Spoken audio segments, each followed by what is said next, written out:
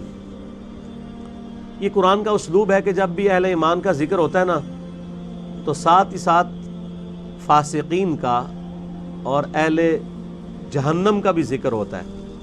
اہل جنت کا ذکر ہوتا ہے تو اہل جہنم کا بھی ذکر ساتھ میں ہوتا ہے, کیونکہ دونوں چیزیں پیرلل میں ہیں. صرف یہ نہیں ہے کہ میٹھی نیند آپ کو سلا دیا جائے, تصویر کا دوسرا رخ بھی دکھایا جاتا ہے کہ بھائی بڑے معاملات سخت ہونے والے ہیں.